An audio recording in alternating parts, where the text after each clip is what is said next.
in this series where I'm developing the theme of what Christianity is all about.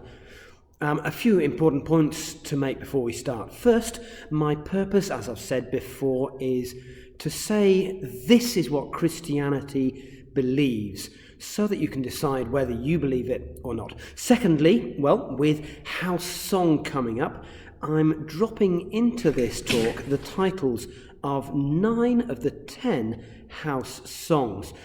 See if you can work out which is the one I've missed out. So this week, there's no memes. Luke, no memes, I said. Not even that one. Just me talking. But you've got to listen out for the titles of all the songs.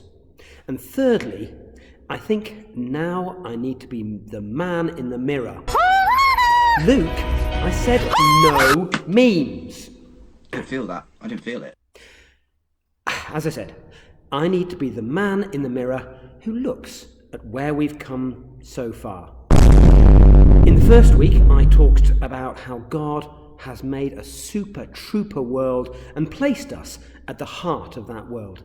Then I recognised that we all fail that ideal, and that our love turns to tainted love, our kindness to selfishness, our gold to base metal. We then saw that God offers us grace, which is undeserved forgiveness, and that we're invited to show the same forgiveness to those that hurt us. Last week, I talked about Jesus' life, how his message was that if you want to get back in connection with God, you need to look at Jesus, because he says that he actually is God. And, that leaves us with 3 options. Either Jesus is mad, thinking that he is God; bad, a liar who knows he's not God but tells people that he is; or, he actually is God. So then let's get down on it and come to Jesus' death and resurrection. The Christian belief is that Jesus' death is a sacrifice that pays the price for our selfishness, our sinfulness.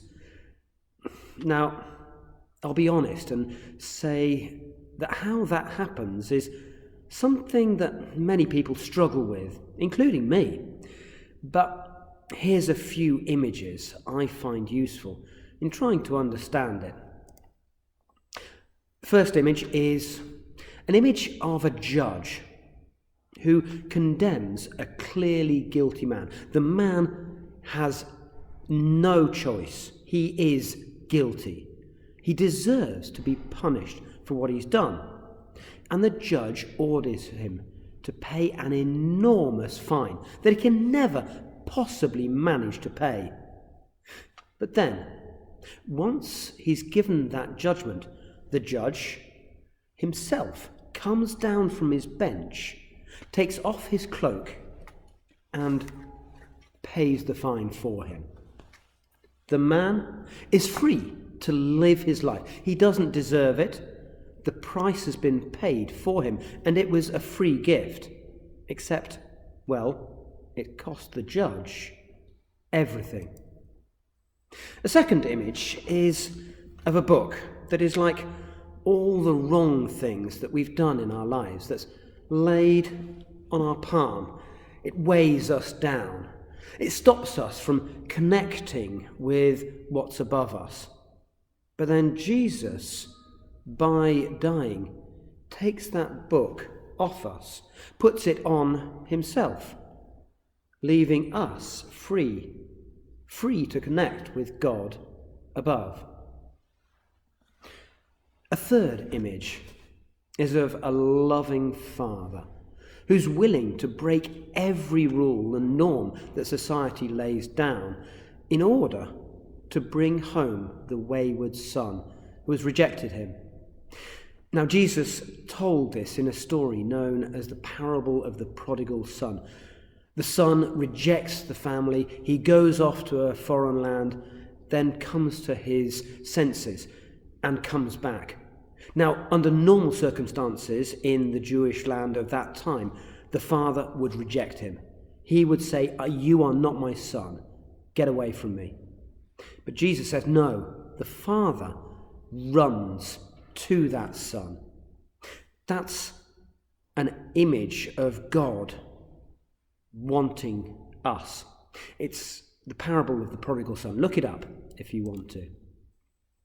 So whichever image works for you, whether it's the judge, the book, or the Father, at its heart, Jesus' death, which is the central thing, the central moment of Christianity and the Christian faith, is about God saying, I love you, whoever you are, and I'm still standing in front of you. It's not just 9 to 5, but 24/7. I want to be with you everywhere and every time. And whether another one bites the dust or not, I'll take one for the team. And the message is that through that love, you can find forgiveness and new life. So Jesus' death on a cross is an image of God's willingness to do whatever it takes to bring us back into relationship with him. And Jesus' resurrection is an image that shows that, well, death isn't the end, and that Jesus has the power over death, so has the power to make that difference a reality. Now, I'll be honest. The idea of Jesus dying on a cross can sometimes seem a very forbidding and gruesome image. But when you boil it down, it's a story of love. A God who loves us so much, he's willing to go through everything and anything, even death, to give us fullness of life. May the God who through Jesus brings grace, love, and new life be with you today and every day. Amen. Okay, Luke, you can bring in the memes now.